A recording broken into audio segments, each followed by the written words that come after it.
the rest of the story.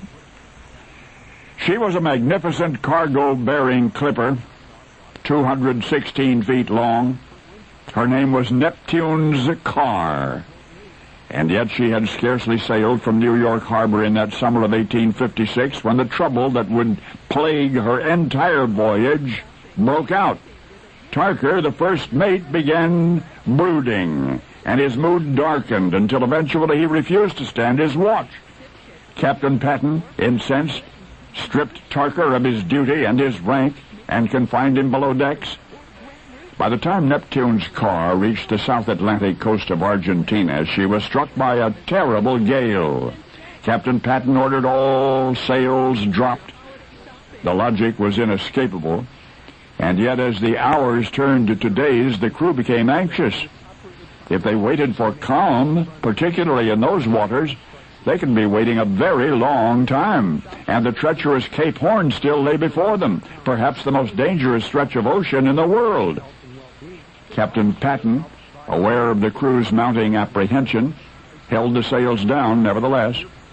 But then after 3 days of bobbing in the South Atlantic like a wine cork, the gale subsided, and Captain Patten ordered hoist the sails, and Neptune's Car was once again underway.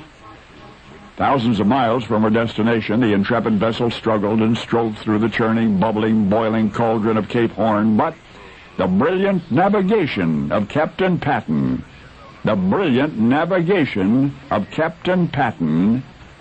guided the ship and her crew to the safety and serenity of the South Pacific. Yet one night, Tarker, the former first mate, broke free from his cell below decks, crept up toward the captain's cabin. His intent, it was later learned, was to kill the captain, take command of Neptune's Car, reset her course for Valparaiso, and he would have succeeded, but Captain Patten, sensing danger, was waiting for him. And the moment Tarker entered the cabin, the captain knocked him cold with a pistol butt and ordered him taken below once more. Almost 2 months' voyage remained between their position and their destination, and yet 50 days later, right on schedule, Neptune's Car sailed into San Francisco Harbor, where Captain Patten was hailed for uncommon navigational skill and even more remarkable bravery. For you see, while the captain had command of the clipper by day, and an equally arduous task was required each night, the nursing of the ship's original captain, who had fallen desperately ill, had become incapacitated shortly after departing New York.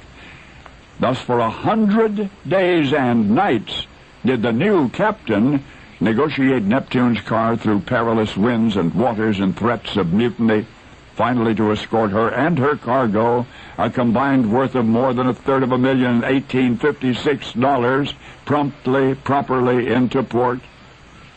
Yes, I do mean to say that with the ship's first captain, Joshua Patten, either delirious or completely unconscious throughout most of the voyage, it was Mary Patten who competently commanded and navigated the remainder of it. Mary Brown Patten, Joshua's wife. Joshua's pregnant wife, age 19. And now you know the rest of the story.